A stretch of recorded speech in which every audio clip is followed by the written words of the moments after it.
It's not easy for someone's team to qualify for VODS unless they win the split. We wanted to see a team challenge Fnatic, a team who could beat Fnatic. In Origen, they showed up big time. They showed that they can beat Fnatic even, and Fnatic was like kind of this dominant force in Europe. At the same time as being really sad, we're also really proud of ourselves, how much we achieved in our first split. I think it will only get better from now. The only thing that could happen for them is that they will be a bit overconfident after their games against Fnatic. Origen, they've played a near flawless game. They don't really have a weak link in their team. Every one of their members is really strong. They will not make it easy for us. I don't think we have anything to worry about. As long as we get to the finals, I think we'll make it to VODS.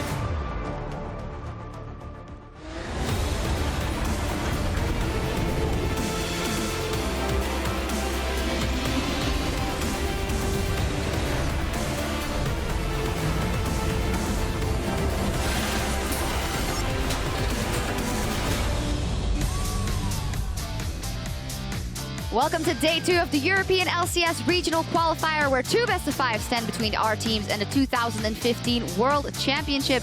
We are coming to you from our studio in Berlin, Germany. As you can see, our teams are setting up just a moment ago. OG coming into the building, out of the sunlight, into the darkness of the studio, where they have to make it happen here today. As Roccat was, well, improving their mechanics by the pool and playing a little bit of football or soccer, but I'm not going to go into that. And there is Crepo and Trevor doing some vocal exercises to make sure that their voice holds on during this series, hopefully for the full 5 games. Hello, I'm Eva Schokesupporter here with James Stress O'Leary and Martin de Fischo Lunge as Origen takes on Roccat with a shot at Worlds on the line. Yeah, Origen versus Roccat today, of course. Yesterday, Roccat, convincing performance. They swept Giants 3-0 in our first round of the regional qualifier. Good performance by them. Really good performance. A lot of improvement made by Roccat. Again, Giants not showing up, though. Really not fair to say to Roccat that it was all for them. Actually, no, I think Roccat made a lot of improvement. What I was going to say, though, What's your point, Stress? It is fair to say that Nukeduck did step up. It was the mouth, the Crepo with his warm-up just threw me off. I don't blame you for that one. But yeah, Nukeduck showed up big time. We've seen that for multiple weeks, and he obviously has to be a key member for Roccat today. And as you mentioned here, the question really is, did Giants even challenge Roccat? Did they have to fix anything? We have seen some problems coming into this game. They showed up big time. They deserve to be here now, and we have to see what they can do with Origen. And I think one of the things to look at is, yes, Roccat stepped up. Yes, Giants didn't really show up themselves, but Roccat did make some mistakes as well. When you look at some of the plays they made down into the bottom side of the map, it was evident that Roccat still aren't a top tier team. That, you know, going up against Origen today, they might have to iron out a couple of kinks in their play. Yeah, I mean, we have an example here, what you just mentioned, how Roccat is setting up a tower dive. They have TP ready, but they don't use it. And in the end, the execution is just very poor. Wordip comes in and forces Roccat away. They end up dying for it. Even in the mid lane, they took a lot of damage from it. So these kind of plays, Giants as a team might get 1 kill on you, and that's about it. But Origen, they will take almost everything. And we have seen how good Origen is at snowballing elite. Roccat cannot make these mistakes today. Yeah, Roccat indeed. A new challenger approaches today in Origen. They have to take them on and look to challenge them for the right to take on the Unicorns of Love tomorrow. Remember, in the gauntlet here, each match is a best-of-5, and the team left standing at the end of Monday's games will take the final and the 3rd European seed at Worlds 2015. Fair to say that consistency is very important, but also adaptability. And yesterday, we saw a lot out of Roccat, actually showing that they completely control 5.14, but maybe they'll need a bit more even. Sure, they'll need a little bit more, but I think what we saw was the correct things from Roccat yesterday. They played all the right picks, and even Steve showed up on the Gangplank, had a decent performance. So I think they showed a lot of things that Origen needs to respect coming into the pick and bans phase now. But also we saw both teams, both in the final for Origen and now in this match for Roccat, that they know what to play in 5.14. So we might see a lot of the same champions, you know, overlap. Well, we'll see how good Roccat can do and if they can repeat yesterday's performance today as they face Origen. And after our best-of-5 here in Berlin, LA takes over for their 2nd round in the NA Regional Qualifier between Team Impulse and Cloud9. I was about to go to bed yesterday when Game 3, and then it turned out to be fantastic best-of-5 series. The reverse sweep coming out from Cloud9. And Mumu hype. No, wait, he lost. No Mumu hype. I love it though from the side of Hai. He's just like, yeah, I'm going to play a Mumu, I'm going to play Shyvana, I'm going to play Kha'Zix, and then in the end, just doing very good with Elise. It was an interesting series to watch, sadly, for Gravity though. I'm just happy we saw some changes for Cloud9 in the pick and ban phase. They went to something that was a little bit more safe, maybe, in some ways. Even though it's a Kha'Zix pick, it was a little bit better than the Amumu, and they managed to win the game. And the Varus Essence Reaver. So much. I mean, that was a little bit of everything. Yeah, a lot of everything. Well, we're going to turn it back over to here in Europe, though, and dial in on our big challenge here for Roccat. Today's best of 5 against Origen. Let's start by taking a look at the lineups, starting with Origen, who finished second in the summer playoffs with Soaz, Amazing, Expeke, Niels, Mithy, and their coach, Leduc. And on the other side, Roccat looking to, well, triumph over them in this best of 5 and make it to tomorrow's finals. Steve, Jankos, Nukeduck, Mr. Rouse, Vander, and their coach, Yamato Cannon. As said already, Roccat looking solid yesterday versus the Giants. So can you put your finger on some things that they specifically fixed that was worse from them in the regular season? Coming into quarterfinals and now also this match here, what we had seen as problems for Roccat was the shot calling, and then also the very passive early game, mainly due to the shot calling not being good enough, and it led to very inconsistent games, even though they have some good players on this lineup here. It definitely looked better yesterday versus Giants. They were more proactive in the early game. They were setting up tower dives. I really liked how they were using minion waves in the side lane so they get these 3 or 4 man dives, and then also just camping for Nukeduck in the mid lane, getting more enabled in the game early on. And I think it makes for a very interesting matchup today now. We've got Roccat improving. On the other side of the rift, Origen, a team that improved to a level we hadn't seen them thus far in the summer split against Fnatic. Taking Fnatic, the first game in that best of 5 series of the finals was domination from Origen. Just a very strong performance. They did lose 3 games to 2 in that finals, but they did easily match Fnatic. That's one of the biggest things. You look at when they had standard lanes, they matched Fnatic. You look at when they lane swapped, Fnatic were a little bit behind in their pacing of the game. So I actually feel like this is the strongest Origen we've seen yet this split. Very good by them, and one of the strongholders on that team. Soaz in playoffs, we know he's pretty good in playoffs, but then what he did there, even with his opposing or counterpart there, Huni, who had been revered throughout the entire season, and he took him to court. It really was the big story, seeing Soaz show up again and again and again. I mean, this guy's been here for so many years, and yet he keeps finding it. He beat Huni on the gangplank. He was better than him. And we're going to have to see what Steve can do today, because it's going to be somewhat the same matchup again in terms of champion pools. But we would obviously normally say that Huni would be a lot better than Steve, and that wasn't a problem for Soaz. So I see really a big mismatch up there. And also, I mean, that's why we have to look at it more even in terms of champion pools. Like, what can Steve pull out that Soaz wouldn't be able to play? Right, because their champion pools are so similar, and we were saying maybe it's the gangplank that is the separator between the two of them, but Steve shows us yesterday he plays the gangplank. But one of the biggest factors in this matchup is going to be that Lulu top potential. We've spoken about how Lulu is a flex pick. We've seen, just the impact of it in yesterday's series. That's a big one for Soaz, and especially with Origen's newfound priority on Soaz in lane swaps. When they found themselves against Fnatic, Soaz in the playoffs has stepped up his lane swap game astronomically. He's now ahead at 10 minutes rather than behind, which he was for the entire regular split.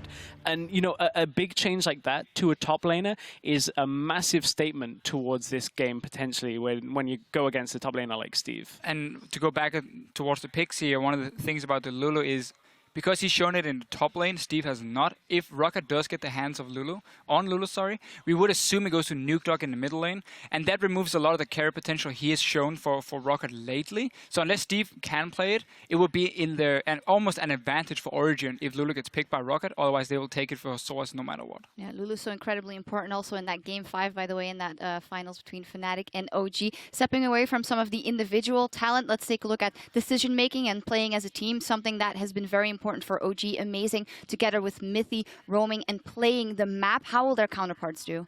That's another really unique dynamic in this matchup, because speaking of the Roccat jungle and support combination, yesterday we actually heard from Jankos the differences between Frederick from Giants, who they just beat, and Origen. He said, amazing, he's a very strong jungler. He said he's expecting to be challenged. Now you pair that with Mithy, who's a very strong support player when it comes to their synergy. That's a dangerous combination. I personally think that Mithy and Amazing together are the best support and jungle duo we have in the entire West, because what they do on the map is so impressive when it comes to always being there as backup basically for the 3 lanes. If you go back and watch the Fnatic series, you're going to see it's always Mythy and Amazing moving around, preventing dives from happening on Niels or on Soas, setting up the vision control, and always be there when they are diving themselves. So everything Origen does in the early game is built around these 2 guys. And that's why they also have lost to Roccat in the past, because they've been shut down by Vander and Amazing, Vander and Jankers, which I don't expect to see happen again, because I think Amazing and Mythy really are just getting better and better together with the rest of Origen. Yeah, another in maybe for Roccat to shut down Origen early could be that mid lane matchup. Of course, the Azir performance by XPK wasn't the best in the finals, but he still had a solid series overall. So how will this play out? It shows us that it's another pick that is contested. Peke was, you know, you look at all the players on Origen in the finals, and if you put your finger on one thing, Peke, some of his performances were a little bit lackluster. Then again, you look, he's up against Forbiven, who is, you know, pretty much one of the top 2 mid laners. I think it is fair to say, however, though, that Nukeduck, while he's on the up and up himself, should be able to challenge XPK in today's matchup. Yeah, I think this is the only lane where Origen potentially could be weaker in this matchup here. I see Source being better than Steve. I see Amazing out jungle Jankers. I think the bottom lane is going to win for Origen as well if you just look like player for player. This is the only one where Peke has shown a few weak signs, but it's not been enough to really make it a problem, I think. He can go even in lane versus Nukeduck easily and then just take it into team fights from there. So I don't think it's going to be a massive problem for Origen, but it is where Roccat could strike. I don't completely agree. Do I also think that in the jungle, even though Amazing is super strong, you can never count out Jankers, especially with early game pressure. And if I'm looking at consistency here, though. Yeah, that's Amazing true. always shows up. That is true. Well, we'll see. Let's take a look at some of the flex picks that will be important in the series. Yesterday, we looked at what has Roccat picked, what have they shown so far. Of course, some things in there. Gangplank, probably a must-pick in ban, and a lot of these could end up in the bans. We looked at the 3 key champions, perhaps, or even 4 if you include Gangplank, and there they are, plus Azir. We looked at it, the flex picks, Lulu, Fizz, Shen, Roccat pulled out all of them, and, you know, on the other side of things, if the Gangplank isn't in there in the top lane, 4 or 5 of these are going to be banned in just about every game. And that's going to be the crazy thing here in the pick and ban phase, because the champion pools are so similar across the teams. We see both teams pick blue side every time they have the chance, so it goes Origen first game, then Roccat second game, and they keep switching. Simply because you now have so many OP picks that you want to get rid of. So on blue side, if you manage to ban away 3 of them and the other team does the same, you should be able to get like 1 single pick left that really stands above the rest. And that's what they're aiming for. Could be an Elise first pick maybe on the side of Jankers or for Amazing to take over that jungle matchup, which is so important here. It's just very interesting to see how they're switching sides. And everyone wants blue side in this matchup because of so many strong picks. Yeah, we'll see which player gets which champion and if they get their favorites. There are a lot of clutch head-to-heads across the Rift, and we want to know what you think. Tweet at LL Esports and tell us which lane matchup will decide today's series and why. As always, include that hashtag LCS so we can talk over your answers later today, and tweet at LOL Esports. Now, as we head to the casters for Game 1, we're going to stop over on stage for a word with one of the minds behind Origen. Thank you very much, Shux. I'm here with Leduc ahead of his game. Now, first off, Leduc, you played, of course, in Stockholm in the Grand Finals up against Fnatic, and you guys looked incredible. You took the first 2 games that we've seen anyone take off Fnatic in this split so far. What did you do with the team to have that such a big improvement compared to the rest of the split? I think having several weeks of preparing against like 1 or 2 opponents and so much being on the line, it just really, really helps the team to push themselves to the top and chase after Fnatic. I think that was definitely one of the main difference. More preparation time and a really strong opponent. A really strong opponent, and you're also facing Roccat today. How do you think this one's going to go? Of course, they have the 2-0 head-to-head record over you. Of course, those were best of ones, though, and maybe a lot's changed since now.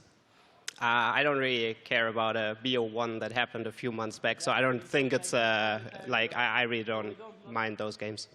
Well, you're going to be playing against them today, of course, and do you feel like you've revealed your hand a little against Fnatic because you threw everything at them, even the kitchen sink? Do you feel that people have maybe figured you out? Because we've been on the same patch for such a long time now. We showed a lot, I agree on that, but you have to also keep in mind that we can't show everything because we play against Fnatic. So we have a few new tricks up our sleeves as well against Roccat. I expect them to reveal them today, and I think we're going to be fine. Okay, well, Yamada was saying yesterday about maybe showing your hands, and he was saying, well, if it bleeds, we can kill it. Do you have any thoughts on that one? Anything to say back to Yamada? I think we bleed because we played against a tiger that's called Fnatic. Roccat for me is more like a beautiful cat you really want to pet it, but it keeps running away, and you end up being disappointed. So that's what I have to say. Well, the Roccat is going to go down. Thank you very much, Ducky. Good luck with this game. And before we head to the casters, we're going to hear how Rallet thinks they have an edge in the mid lane. If they have one losing matchup, they will always swap around, so that losing matchup will get equal farm. But I think while the weakness is definitely Xpector, his map pool is not that good, and he's definitely the weakest player on the team, and I think Nuke Duck is the best mid lane in Europe, so we should have an advantage there.